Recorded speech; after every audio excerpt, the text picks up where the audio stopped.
Well, as we have seen in this series of posts, our bodies cannot function efficiently without regular physical exercise. But conversely, our minds never evolved to get us moving unless it was either part of our daily survival or we found it to be somewhat enjoyable.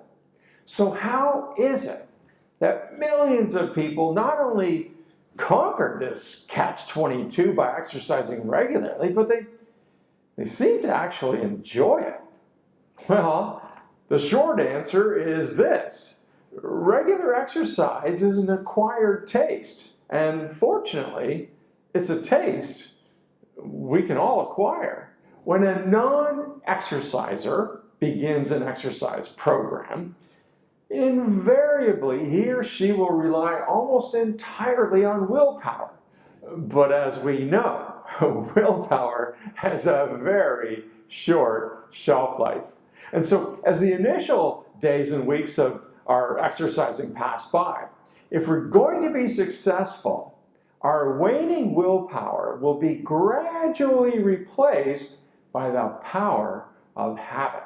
Habits are far stronger and more durable than willpower because habits automatically bypass all the obstacles that normally trip us up, such as procrastination, excuses, and exceptions. But habit alone isn't the entire answer. I mean, seriously, nobody, and I mean nobody, wakes up from a warm bed and eagerly looks forward to experiencing a stressful bout of exercise, even if it is a firmly entrenched habit. But they'll usually do it anyway. So how? How do they get themselves to acquire that taste for exercise that defies a warm bed or a comfortable couch? Well, the answer may surprise you, but this acquired taste is actually fueled by addiction. It's an all-natural addiction, mind you, but it's an addiction nonetheless. See, during and after a vigorous workout, most exercisers feel a sense of euphoria, almost like taking an opioid. In fact, evolution has wired our brains to produce a number of mood-altering pharmaceuticals in response to physical activity. The three most important of these endogenous drugs are dopamine, serotonin, and endorphins. The king neurotransmitter is dopamine. It's the thing that gives us that initial motivation to lace up the shoes in order to satisfy the anticipation and the expectation of the so-called runner's high. Another neurotransmitter that responds to regular exercise is serotonin, which produces feelings of pleasure and well-being. Endorphins are yet another opioid. Endorphins are the neurotransmitters that help us to tolerate the discomfort of strenuous exercise by blunting pain and producing feelings of euphoria, similar to that of morphine. Now, here's the thing.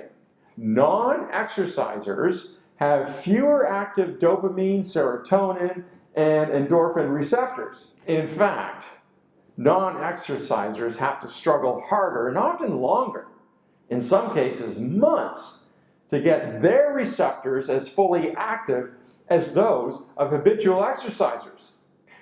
But don't lose heart. If you get into the exercise habit, you too will eventually acquire the exercise addiction that comes from that coveted runner's high. Now, as we noted, there are definitely days when even exercise addicts won't feel like lacing up the shoes, but watch what happens when they experience an injury or they can't work out for a few days. They become as anxious as a caged animal because, like any addict, they crave the jolt of the feel-good neurotransmitters that they get from vigorous physical activity. So that's the key to acquiring a lifelong habit of regular exercise. Acquire an exercise addiction. Remember the path of behavioral change from the earlier post? We go from non-contemplation to contemplation, from preparation to action, and finally to maintenance, where exercise becomes a natural part of our lives. Now, initially, it takes willpower and desire to take that first step. After that, it requires a solid plan followed by confidence and patience. If you adapt the simple, effortless steps of Kaizen, there's no pain involved. All that's required is just a little patience until you too acquire the taste of regular exercise and then, of course, ultimately, a lifetime of exercise addiction and enjoyment. Thanks for watching. I'll see you next time.